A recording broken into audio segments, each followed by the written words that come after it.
Former Pakistani Prime Minister Imran Khan has criticised the police for allegedly not investigating the gun attack against him on Thursday. It comes as Pakistan's Supreme Court has ordered the provincial police chief of Punjab to launch an immediate investigation into the gun attack where Mr. Khan was shot in the leg. He's also accused the country's Prime Minister, the Interior Minister and a top general of the Pakistani Army for attempting to assassinate him.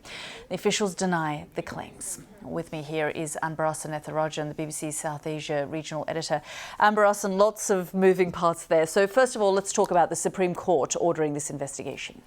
The incident happened on Thursday when Imran Khan was leading a procession towards the capital Islamabad with thousands of his supporters demanding an early election. He was ousted from power in April. Now, since then, according to his party and Mr. Khan, that they have been trying to register a complaint with the police so that the process can start. And soon after this attack, a day after, he was blaming the country's Prime Minister, Shehbaz Sharif, the Interior Minister, and a senior army officer who works with the ISI, the country's spy agency. Now, these are very serious allegations. You are talking about the country's Prime Minister as well as a senior general. But he didn't provide any evidence to back up his claims.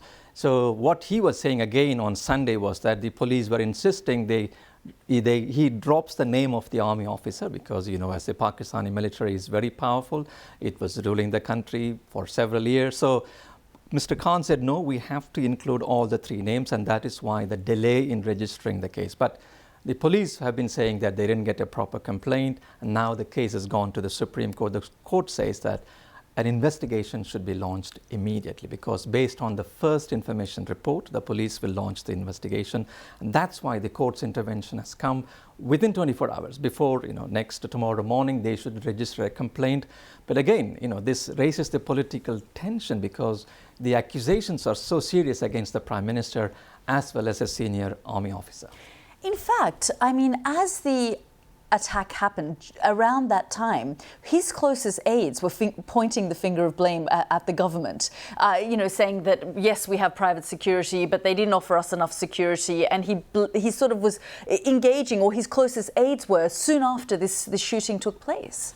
Now, this political rivalry or bitterness has increased in Pakistan in the past few months after Mr. Khan was ousted from power. He has been holding mass rallies across Pakistan and accusing the government of toppling with the foreign assistance, and he was asking them to step down immediately. And soon after this attack, this tension further escalated, and it is going a point where he might find it difficult to come back because these are very serious allegations and increasing the acrimony between the political parties. Now you see three big players here. One, the government led by Prime Minister Shehbaz Sharif, Mr. Khan and his supporters, and we also have the powerful Pakistani military.